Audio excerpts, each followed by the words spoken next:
Kaulah satu-satunya Allah yang berkuasa melakukan berbagai hal di dalam hidup kami.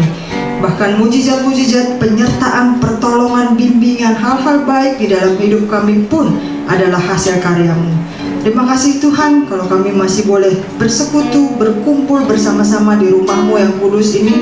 Kami tahu semua itu bukan karena kuat dan gagah kami, tetapi semata-mata karena Roh Kudus yang mengarahkan kami ke rumah-Mu ini.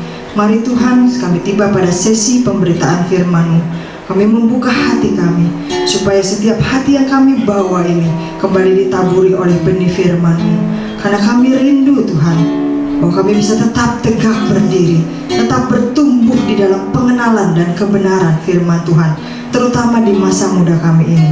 Terima kasih Tuhan, mari Roh Kudus berkaryalah, jamah hati kami, ubahkan pikiran kami, bahkan berkaryalah dan sucikan ruangan ini, sehingga hidup kami semakin hari bisa semakin mencerminkan Kristus. Hanya dalam nama Yesus kami berdoa dan bersyukur.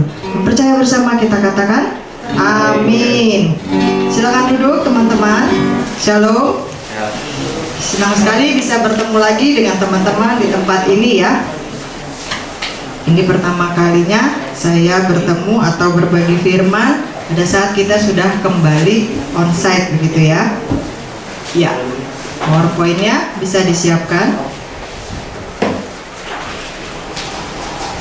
Hari ini saya ingin mengajak kita melihat bagaimana kita bisa menjadi penyembah yang benar, teman-teman. Saya yakin teman-teman pasti sudah sering kali mendengar kata menyembah, memuji, penyembah yang benar, menjadi true worshiper, dan seterusnya. Nah, sebenarnya apa sih yang dimaksud dengan menjadi penyembah yang benar? Kita lihat dulu bagian pertama tentang pujian. Nah, pujian ini bukanlah suatu konsep yang sulit kita mengerti, hilang ya. Oke. Berkedip. Karena apa? Pujian itu adalah bagian dari kegiatan yang kita lakukan dalam hidup kita sehari-hari. Misalnya aja kita punya adik kita itu menolong kita, kita itu melakukan hal-hal yang baik, adik kita itu nurut sama kita akan bilang, aduh baik banget, makasih ya. Itu sebuah pujian. Atau ketika teman kita melakukan hal yang menyenangkan bagi kita juga gila bangga lu, gue punya teman kayak lo, baik banget, traktir terus begitu kan. Misalnya kita memuji bahkan peliharaan kita. Mungkin kita punya anjing, kucing di rumah begitu ya. Dan kemudian mereka anjing kucing itu bisa melakukan apa yang kita suruh. Sit. Terus dia duduk gitu. Kita akan bilang apa? Good dog atau good cat, kita kasih treat begitu ya. Kita memuji setiap hari dan kita lakukan di dalam hidup kita.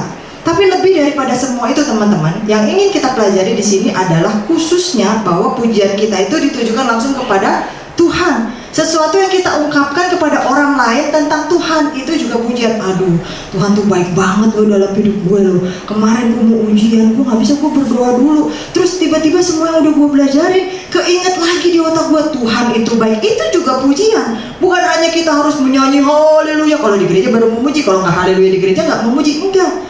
Nah, beberapa definisi pujian, kalau kita lihat di dalam kamus itu, pujian artinya kita membanggakan seseorang atau sesuatu. Kita memberi tepuk tangan seperti yang tadi kita lakukan, kita bertepuk tangan. Kita menunjukkan rasa kagum atau senang kita, mengeluk-elukan dengan kata-kata atau nyanyian, membesar-besarkan gitu ya, bukan melebih-lebihkan, berbeda ya, dan memuliakan.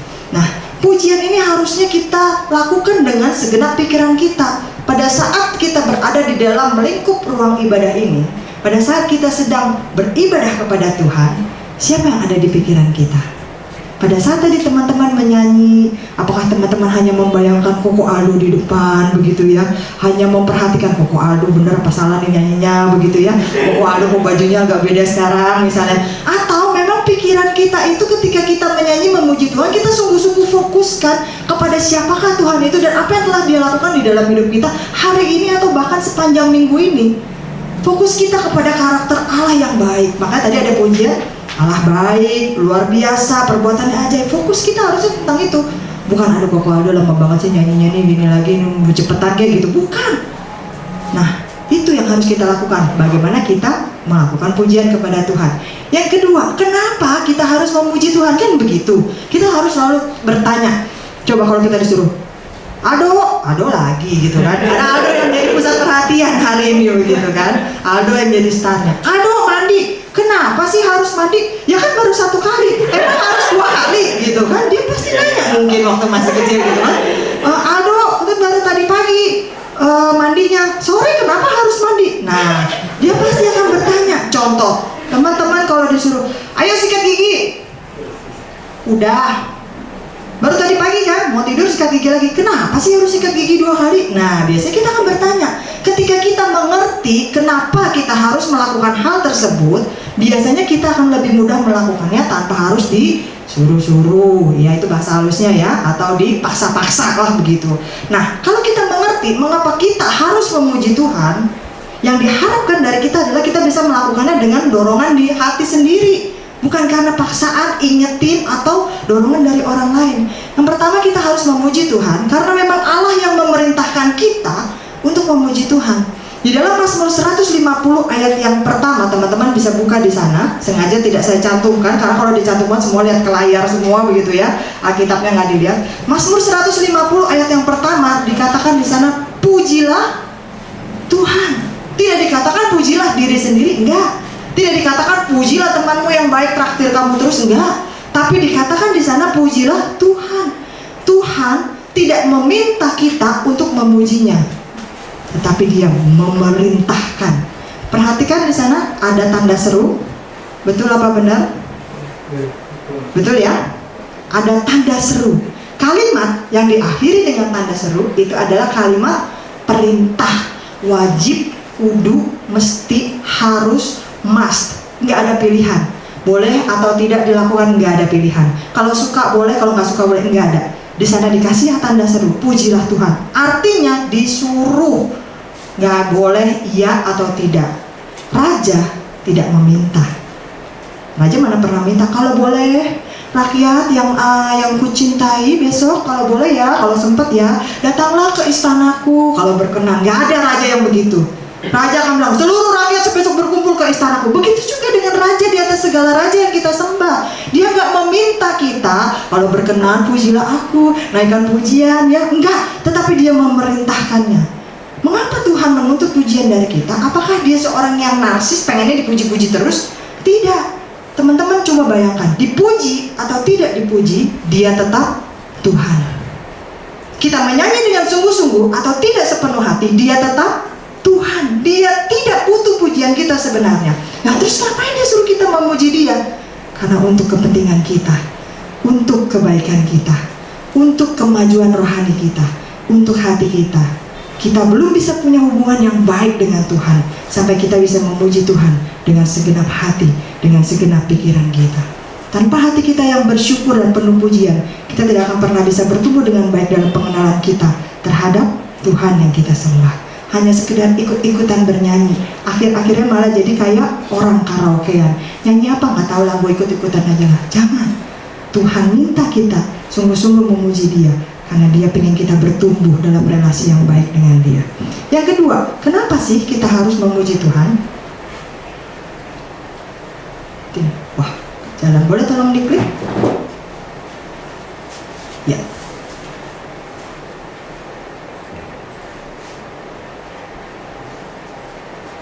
Malah balik error. Tolong dibantu. Yang kedua tadi, mengapa kita harus memuji Tuhan? Yang kedua tadi, karena Tuhan bertahta di atas pujian kita. Kalau kita lihat Mazmur 22 ayat yang keempat, yuk kita buka dulu. Mazmur 22 ayat yang keempat. Teman-teman yang sudah menemukannya boleh membacakannya, atau kita urutin aja dari awal ya, dari depan ya, dari Moses. Mazmur 22 ayat yang keempat. Nanti kalau ada ayat lagi geser ke deret sebelahnya dan seterusnya. Silakan. Mazmur 22 ayat keempat. Ayat keempat. Iya. Silakan. Mazmur 22 ayat 4. Kepadamu nenek Yang atasnya kalau pakai handphone. Padahal engkau yang kudus yang bersemayam di atas puji-pujian orang Israel. Iya, terima kasih. Jelas di sana dikatakan padahal engkaulah yang kudus. Di mana Dia bersemayam? Bersemayam, bertahta, duduk di atas pujian orang Israel. Tuhan mencintai puji-pujian kita, sehingga Dia melingkupi dirinya, menenggelamkan dirinya dengan puji-pujian kita. Kita memuji Tuhan bukan karena ada maunya doang teman-teman, karena itu pujian yang gak tulus. Tetapi kita memuji Tuhan karena kita sungguh-sungguh mencintai Dia. Itu baru pujian yang tulus. Kalau teman-teman suka sama seseorang, kalau teman-teman menyukai seseorang, mencintai seseorang, kita pasti akan bisa memuji dengan tulus. Wah, hari ini pakai bajunya bagus banget loh dia, tanpa harus disuruh, karena kita suka dengan dia. Begitu pula dengan Tuhan. Yang ketiga, kenapa kita harus memuji Tuhan? Karena ada kuasa dalam pujian. Ada lagunya ya, lagu lama ya, ada kuasa dalam pujian. Nah, memang benar itu diambil dari ayat Alkitab. Pujian membawa kemenangan, membawa kuasa, membawa kelepasan, bahkan membawa berkat. Masih ingat kisah kota yang runtuh karena pujian? Kota apa? Kota apa? Yeriko. Depannya sama-sama Y tapi belakangnya beda. Kota Yeriko. Berapa kali Yeriko dikelilingi? Berapa kali? 13 kali. Setiap hari selama 6 hari 1 kali. Mereka tidak boleh melakukan sesuatu, cuma keliling. Di hari yang ke-7 berapa kali? 7 kali. Dan pada saat itu ketika Tuhan perintahkan semua bunyi-bunyian dibunyikan, mau yang bawa bejana, mau yang bawa gemerincing, segala macam. Dan mereka juga bersorak. Pada saat itu kota runtuh karena pujian. Jadi ada kuasa dalam pujian. Yang keempat, kenapa kita harus memuji Tuhan? Menyatakan rasa syukur kita, menyatakan rasa bahagia kita kepada Tuhan. Karena baik ketika Tuhan melakukan kebaikan dalam hati kita, kita bersyukur kepada Tuhan, kita mengucapkan terima kasih. Kalau ada teman kita yang berbuat baik kepada kita aja, kita mengucapkan terima kasih kan? Masa ada Tuhan yang berbuat banyak kebaikan di dalam hidup kita dan kita tidak bersyukur kepadanya? Mazmur 29 ayat yang kedua, silakan Darren. Mazmur 29 ayat yang kedua.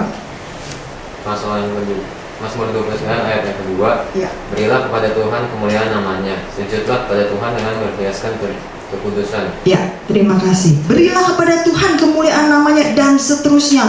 Mazmur 135 ayat yang ketiga berkata, pujilah Tuhan sebab Tuhan itu baik. Jadi ada alasannya, Tuhan itu gak pernah jahat, Tuhan itu baik dan Dia layak mendapatkan ucapan syukur kita. Jadi tepat kalau kita dibilang umat Tuhan, ya kita memuji Tuhan karena memang Dia melakukan hal-hal baik di dalam hidup kita. Yang kelima, kenapa kita harus memuji Tuhan? Karena Tuhan layak menerima pujian kita. Wahyu 4 ayat yang ke-11. Berikutnya giliran siapa? Wahyu 4 ayat yang ke-11. Ya, silakan. Wahyu 4 ayat yang ke-11. Ya Tuhan dan Allah kami, Engkau layak menerima puji-pujian dan hormat dan kuasa, sebab Engkau telah menciptakan segala sesuatu, dan oleh karena kehendak-Mu semua itu dan diciptakan, ada dan diciptakan. Ya, terima kasih. Jadi Engkau layak menerima pujian. Martin Luther berkata, seseorang tidak hanya dapat memuji Tuhan saja, kecuali dia sungguh-sungguh mengerti bahwa tidak ada sesuatu pun di dalam diri kita yang pantas dipuji, dan semua pujian adalah milik Tuhan. Dan apa yang bisa kita nikmati di dalam hidup kita adalah dari Tuhan. Kalau kita udah bisa sadar, teman-teman bisa sekolah sampai saat ini, teman-teman bisa punya handphone sampai saat ini, teman-teman bisa beli pulsa untuk ngisi handphone, yang kuota dan segala macam, itu semua adalah berkat Tuhan. Pada saat itulah kita bisa memuji Tuhan dengan tulus. Kemudian yang keenam, mengapa kita harus memuji Tuhan? Karena memang kita diciptakan untuk memuji Tuhan. Tujuan akhir kita bukan sekedar memenuhi bumi, bukan sekedar ngabisin makanan di rumah, bukan sekedar main games online setiap hari, bukan sekedar menyelesaikan sekolah yang memang harus dari TK, SD, SMP, SMA, kuliah terus kerja, bukan. Tapi tujuan akhir kita diciptakan sebagai manusia adalah untuk memuliakan Tuhan dan menikmati Dia selama-lamanya. Di mana? Di dalam kerajaan surga nanti, begitu ya. Nah, A.W. Tozer berkata, tujuan Allah mengutus anaknya, siapa anak Tuhan?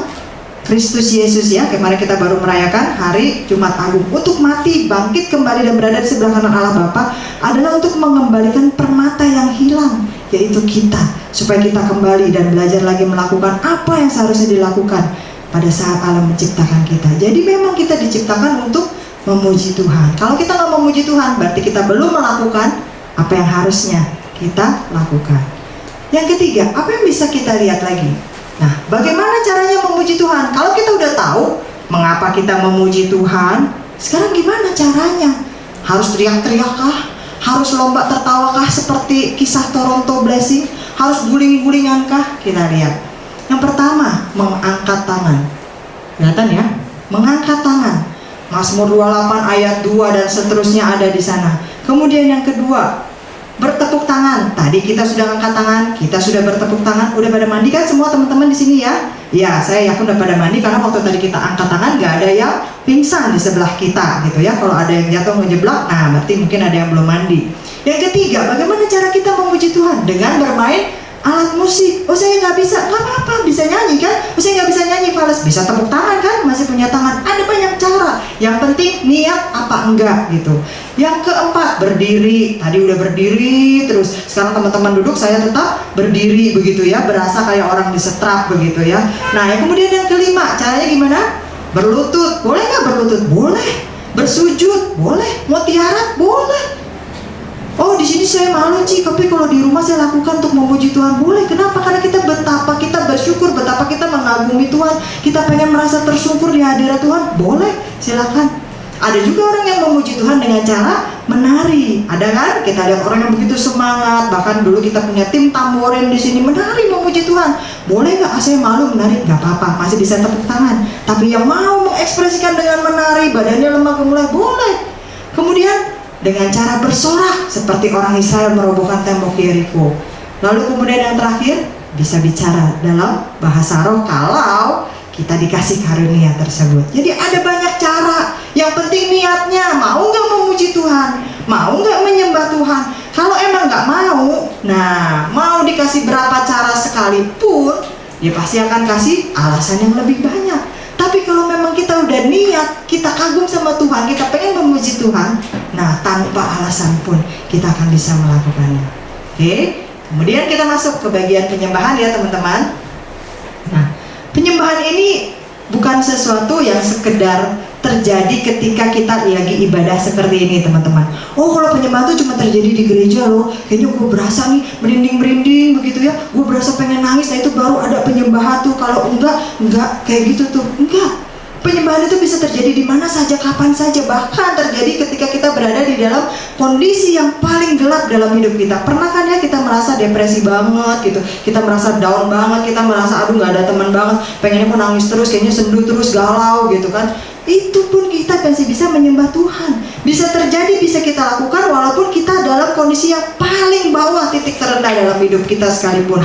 Kita bisa tetap berserah kepada Tuhan. Itu juga termasuk penyembahan. Jadi bukan hanya di dalam gedung gereja saja. Nah, ketika kita dalam kondisi yang menekan, barulah warna asli kita terungkap. Kita menemukan kita sungguh-sungguh nggak selama ini ikut Tuhan. Kita sungguh-sungguh nggak selama ini memuji Tuhan.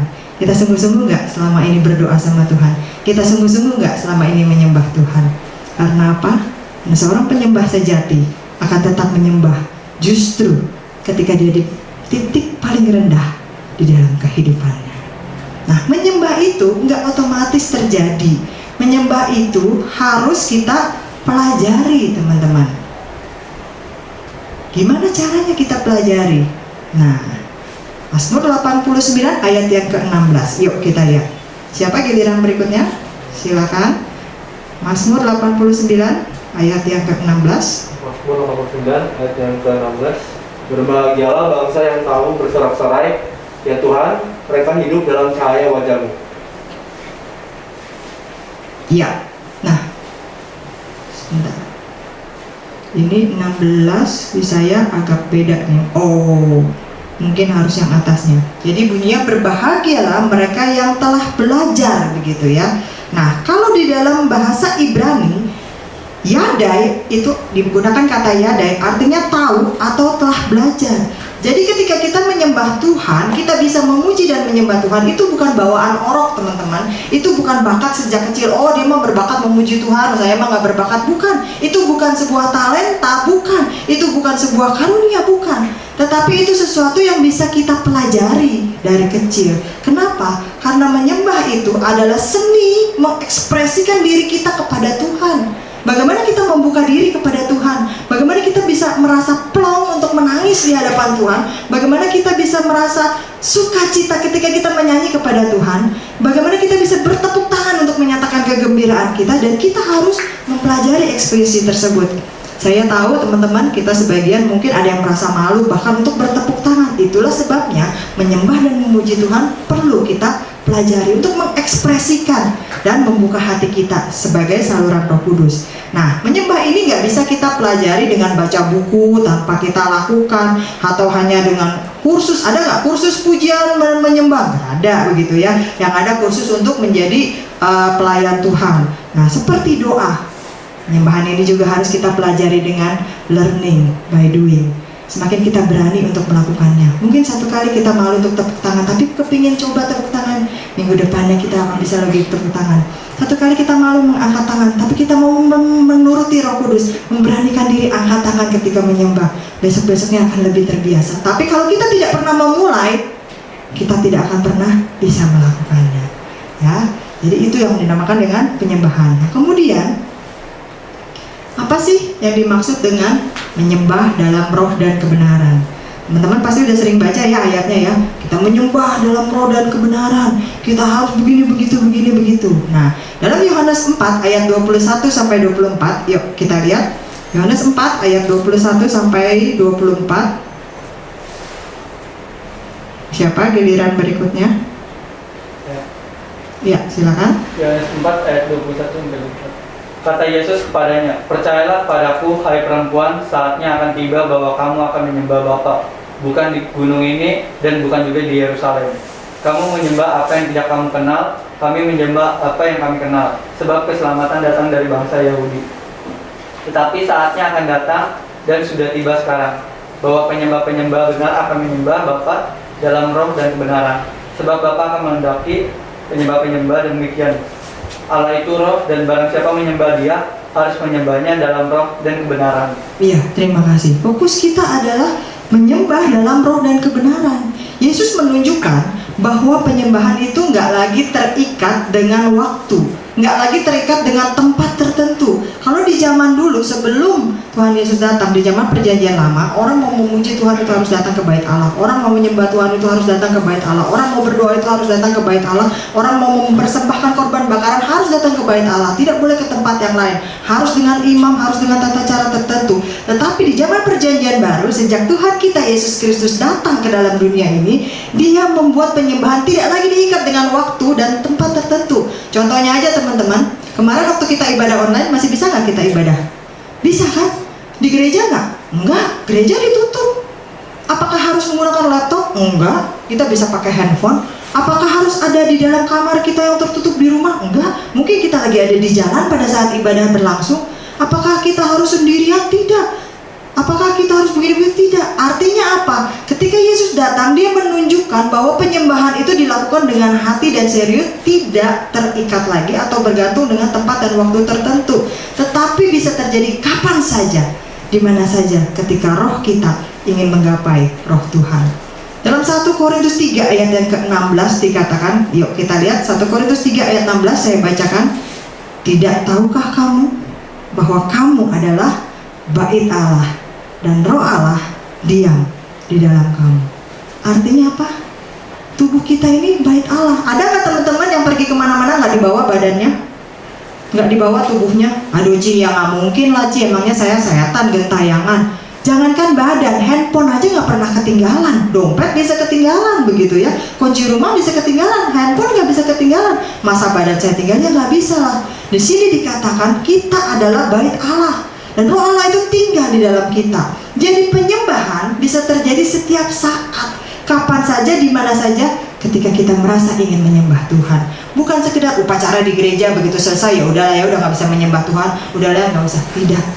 Tetapi bisa kita lakukan di mana saja, tidak tergantung waktu dan tempat. Juga bukan rutinitas, bukan sekedar oh ya menyembah Tuhan kapan, nantilah di EYT Senin sampai Jumat, ya enggak, nanti sampai ketemu lagi ya Tuhan, nanti aku menyembah memuji Tuhan lagi di EYT lagi ya Sabtu depan. Enggak, itu bukan sekedar rutinitas, bukan sekedar ritual, tapi pekerjaan Roh Kudus yang bisa kita lakukan di mana saja.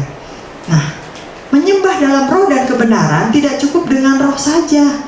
Lalu kemudian pikiran kita melayang-layang. Oke, mulutnya sih nyanyi dengan roh gitu ya. Terus pikiran kita melayang lama amat nih, habis kebaktian gue mau makan apa ya. Ini lagunya karena udah hafal jadi keluar kepala kita bisa otomatis nyanyi. Tapi pikiran kita kemana-mana enggak. Atau kita menunggu dengan perasaan melayang-layang. Aduh kalau nggak merinding, aduh kalau nggak berasa nih kayaknya enggak. Tapi kita harus fokus.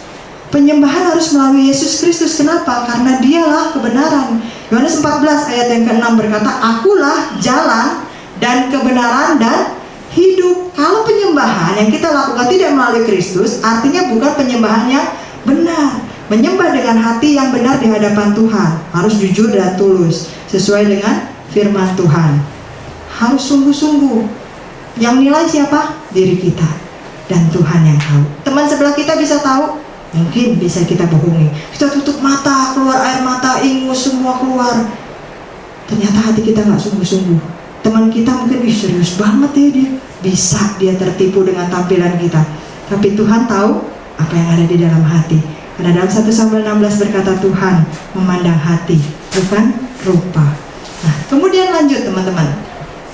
Bagian berikutnya.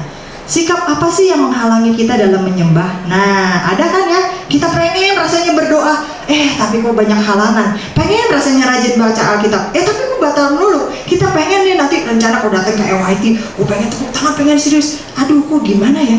Tapi kok rasanya nggak enak. Nah, sikap-sikap yang kita ada di dalam diri kita, dan kadang-kadang iblis yang ngebakar-bakar juga gitu ya, menghalangi kita dalam menyembah dan memuji Tuhan.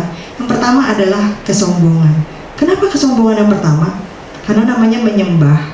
Kalau di dalam persepsi kita, orang yang menyembah itu pasti lebih rendah daripada orang yang disembah. Betul apa benar? Dia harus menundukkan dirinya. Gak ada orang yang menyembah begini, gak ada.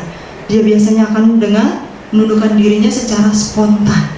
Sehingga inti dari menyembah adalah kerendahan hati dan kesederhanaan. Walaupun mungkin tadi kita memuji Tuhan, gak ada yang sampai bersujud, gak ada yang sampai tiarap, kita hanya mengangkat tangan. Tapi kalau kita dengan rendah hati mengakui kebesaran Tuhan, dengan sederhana kita bersyukur kepada Tuhan, itu juga menyembah. Merendahkan diri, meninggikan Tuhan. Jangan kebalik ya teman-teman, seringkali kita kebalik. Kita meninggikan diri dan merendahkan Tuhan. Yang kedua, apa yang menghalangi kita? Hedonisme terbalik. Apa sih yang dimaksud dengan hedonisme terbalik?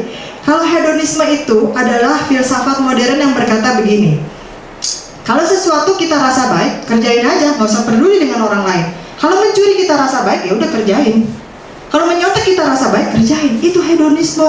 Tapi orang hedonis berkata begini, ini urusan kamu, kamu bisa lakukan apa aja yang kamu inginkan, terserah kamu.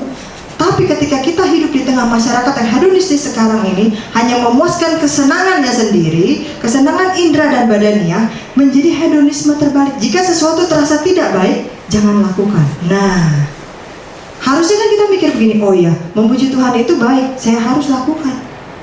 Tetapi seringkali yang menghalangi kita dalam memuji dan menyembah Tuhan, justru kita, memuji Tuhan kan malu-maluin, angkat tangan, ya udah gue nggak lakukan. Nah, ini yang menghalangi kita menyembah Tuhan, hedonisme yang terbalik. Tepuk tangan, capek-capekin tangan gua pegel, udahlah gua diam aja. Ini yang menghalangi menyembah Tuhan, hedonisme yang terbalik. Atau seringkali kita bilang gini, aduh, roh memang penurut, tapi daging lemah. Dalam hati sih aku tepuk tangan, tapi di depan enggak. Dalam hati sih aku menyanyi, tapi di sini enggak. Dalam hati sih. Nah, seringkali kita bersembunyi di balik ayat tersebut. Hedonisme terbalik seringkali menghalangi kita dalam sungguh-sungguh menyembah Tuhan. Yang ketiga adalah sikap kegeeran. Maksudnya gimana kegeeran? Nah, kegeeran itu maksudnya begini. Teman-teman, kita merasa punya hak untuk menghampiri Tuhan. Kita merasa punya hak untuk memuji dan menyembah Tuhan. Kita merasa punya hak untuk beribadah. Kita merasa punya hak untuk berdoa kepada Tuhan.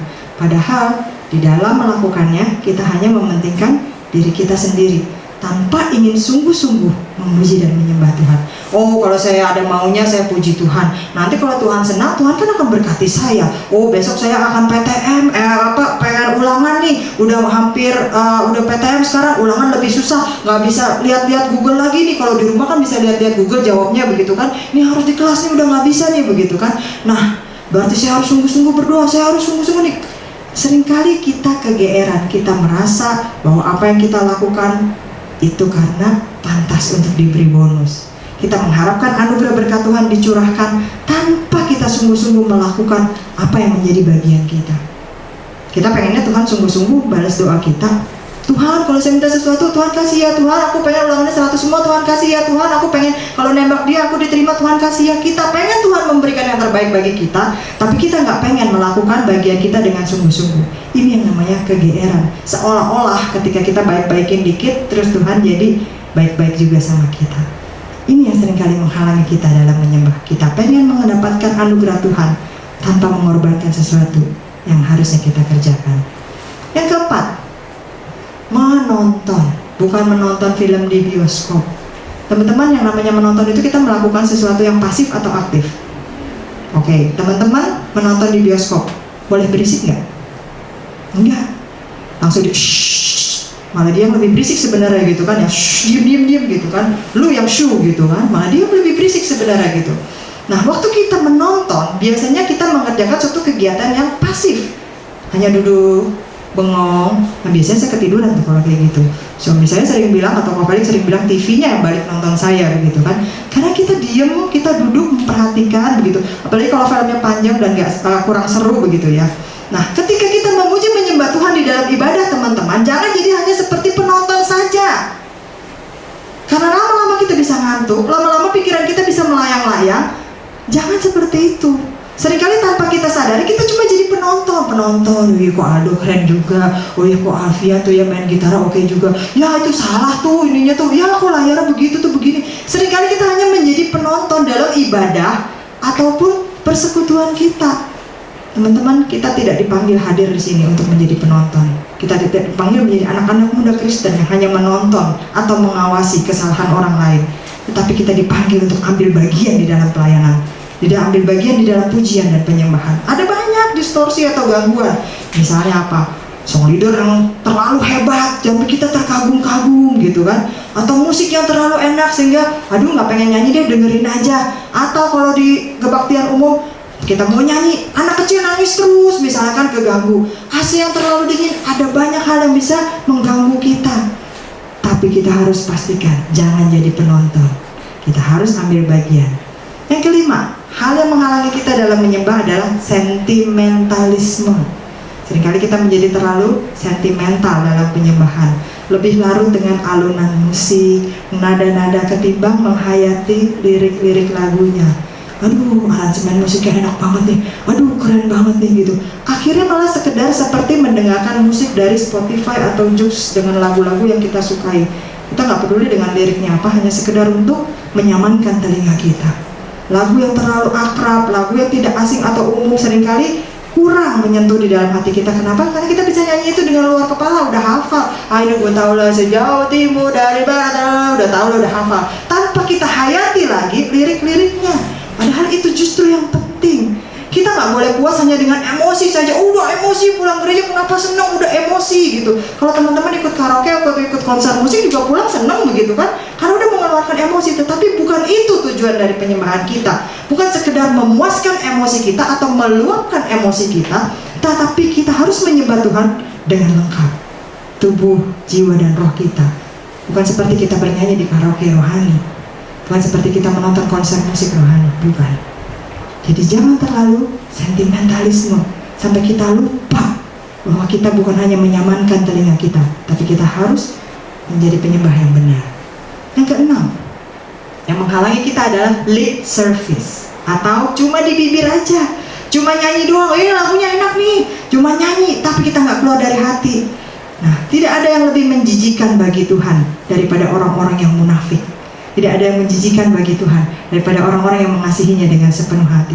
Kelihatannya memuji menyembah Tuhan, tetapi Tuhan tahu apakah kita sungguh-sungguh melakukannya atau tidak. Atau sekedar lip service saja, itu sama dengan bohong, teman-teman. Yang ketujuh, takut dimanipulasi. Seringkali kita mengeraskan hati kita, nggak mau respon lah. Apaan tuh WL suruh-suruh gua? Ada. Saya pernah mendengar salah seorang teman saya waktu saya masih kaum muda seperti teman-teman di tempat ini. Gua mah nggak mau kalau disuruh-suruh sama WL, angkat tangan, nggak mau. Enak aja gua disuruh-suruh. Mumpung dia jadi WL bisa nyuruh-nyuruh gua nggak mau. Nah, ada orang-orang yang punya pikiran seperti itu. Ini WL mau ngerjain nih, duduk berdiri nih, mumpung jadi WL nih kayaknya dendam nih kemarin nih nggak gua traktir nih gitu kan. Ada orang-orang yang mengeraskan hatinya gitu. Atau terkadang kita membiarkan keanehan orang lain mempengaruhi perasaan kita sampai-sampai kita terpesona dan kehilangan waktu untuk menyembah. Mungkin di sekitar kita teman-teman udah kita kenal ya. Tapi kalau misalkan ada satu orang teman kita tiba-tiba dia biasa-biasa aja, lalu kemudian dia tiba-tiba menyembah dengan luar biasa. Biasanya nggak kayak gitu. Lama-lama kita kehilangan waktu kita menyembah, kita malah liatin dia. Dia begitu banget ya. Kok bisa ya? Dia kenapa dia nangis ya? Sampai begitu banget. Kenapa? Akhirnya kita malah lebih fokus dengan keanehan tanda petik yang orang lain kerjakan di dalam keseriusan yang memuji Tuhan, sehingga kita kehilangan waktu untuk beribadah. Padahal Tuhan layak menerima penyembahan kita, dan Tuhan gak peduli dengan keanehan tanda petik, sekali lagi keanehan yang kita anggap yang orang lain kerjakan. Yang penting hatinya. Kalau dia merasa harus memuji Tuhan dengan menari, kalau dia merasa harus memuji Tuhan dengan menangis, dia menyembah Tuhan dengan cara seperti itu. Nah, ketakutan-ketakutan yang seperti ini yang seringkali menghambat kita dalam menyembah Tuhan. Yang ke-8, tidak berani untuk mencoba. Kita nggak mau membuka diri. Saya mah nggak diajarin dari kecil, saya bukan orang Kristen, jadi nggak tahu kalau di gereja itu harus tepuk tangan. Aneh banget ya nyanyi-nyanyi tepuk tangan gitu. Nggak seru deh gitu kan. Atau kita nggak mau membangkitkan diri kita, mencoba sesuatu yang baru, mencoba sesuatu yang inovatif. Nah, teman-teman, selagi kita masih muda, harusnya kita mencoba hal yang baru. Kita menyelidiki apa yang Tuhan sediakan bagi kita dalam setiap penyembahan. Seringkali kita tidak fokus dalam pujian dan penyembahan, terutama di dalam ibadah. Karena apa? Kok nggak tahu lagunya kok. Ya belajarlah. Kalau ada lagu-lagu yang kita suka, kita dengar dari Spotify, Joox, radio, TV, atau apapun, pasti kita cari liriknya melalui Google. Kenapa kalau dalam pujian rohani terus kita cuek aja? Sabtu ini nggak bisa nyanyi, Sabtu depan tetap nggak bisa nyanyi. Udah ibadah 1 tahun tetap lagu tersebut kita nggak bisa nyanyi. Kenapa? Karena emang nggak niat, alasan nggak tahu lagunya lah. Jadi saya diam aja. Carilah, berusaha upgrade diri, berusaha menyelidiki sesuatu yang baru, mencoba sesuatu yang baru. Lagu-lagunya baru semua, ya kita harus mengikuti. Saya malu buka mulut, nanti gimana ya, fals suaranya. Kita belum apa-apa sudah takut duluan, sehingga kita tidak berani melakukan sesuatu yang baru, dan akhirnya kita hanya jalan di tempat, menghalangi kita untuk menyembah dan memuji Tuhan. Nah, sebagai penutup, seringkali orang menyebut pujian dan penyembahan seolah-olah keduanya sama persis, bahkan digabung menjadi satu. Tapi teman-teman, pujian dan penyembahan adalah kegiatan yang dilakukan bersama-sama, walaupun berbeda, saling menunjang, tampaknya sangat mirip bila diekspresikan keluar, tapi sebenarnya mereka tidak sama. Sebenarnya pujian dan penyembahan bukan satu hal yang sama, tapi hal yang berbeda. Nah, setiap kali kita memuji Tuhan, yuk teman-teman, saya mengajak, mengingatkan, termasuk untuk diri saya sendiri, kita puji Tuhan dengan segenap keberadaan kita. Gak perlu lihat kiri kanan, gue mau nangis nih muji Tuhan, nih lagunya nyentuh gue banget, gue nangis, gue malu ntar buat temen gue tadi ledekin, dia tuh kemarin tuh gue kebaktian bareng dia nangis, terus bentar gue dibully di sekolahan. Nah, udah gak usah pikirin lagi. Kalau memang kita merasa Tuhan menjamah hati kita, kita pengen nangis di hadapan Tuhan karena keajaiban yang dilakukan dalam hidup kita, nangislah di hadapan Tuhan. Kalau memang kita pengen bersorak, meloncat, silakan. Gak usah lihat gue loncat boleh gak ya, atau kita pikir gue loncat roboh gak ya gedungnya gitu ya. Nah, loncat aja, urusan gedung roboh atau enggak itu belakangan gitu ya. Kok Raymond juga sering loncat-loncat, aman teman-teman gitu ya. Nah, aman gitu. Jadi jangan terlalu ketakutan. Kita ekspresikan, kita puji Tuhan dengan segenap keberadaan kita. Kalau kita merasa kita pengen berlutut, silakan. Kalau kita merasa kita pengen bertepuk tangan dengan sedikit berbeda sama yang lain, silakan. Paling yang bingung ntar musiknya gitu ya, kenapa beda sendiri begitu kan. Markus 12 ayat yang ke-30 berkata, hukum yang terutama, kasihilah Tuhan Allahmu dengan segenap hatimu, dengan segenap pikiranmu, dan seterusnya. Jadi pujian kita mengasihi dan memuji Tuhan dengan segala yang ada di dalam diri kita. Tuhan senang dengan penyembah-penyembah yang benar, bukan penyembah yang munafik. Kita di sini sudah meluangkan waktu kita, datang jauh-jauh dari rumah. Jangan sampai Tuhan tidak berkenan dengan apa yang kita lakukan. Manfaatkan waktu ibadah kita di gereja, dalam komunitas ini, juga setiap hari yang kita lakukan di rumah. Lakukan dengan sungguh-sungguh. Jangan sampai waktu yang sudah kita gunakan itu berlalu sia-sia. Bukan diberkati Tuhan, malah kutuk yang datang. Jangan sampai seperti itu. Jadi kita berkewajiban menyenangkan hati Tuhan dan belajar menyembah Tuhan dengan roh dan kebenaran. Amin teman-teman. Ngelakuinnya susah apa gampang? Dengerinnya sih gampang ya, kayaknya cepet banget 30 menit kelar gitu ya. Tapi melakukannya perlu pimpinan Roh Kudus. Ketika Tuhan memerintahkan kita melakukan sesuatu, Dia pasti akan memampukan kita untuk melakukannya. Dia memperlengkapi kita. Mari kita sama-sama berdoa. Bapa di dalam surga, terima kasih malam hari ini kami kembali diingatkan bahwa Tuhan senang dengan penyembah-penyembah yang benar. Kami diciptakan untuk menyembah Tuhan di dalam roh dan kebenaran.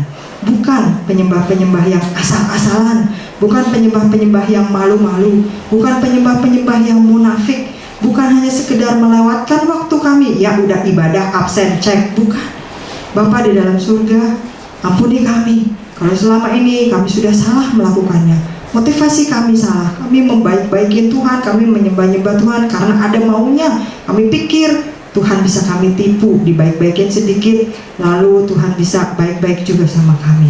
Padahal lebih jauh daripada itu, Tuhan lebih mengenal hati kami. Tuhan tahu apa yang ada di dalam hati kami.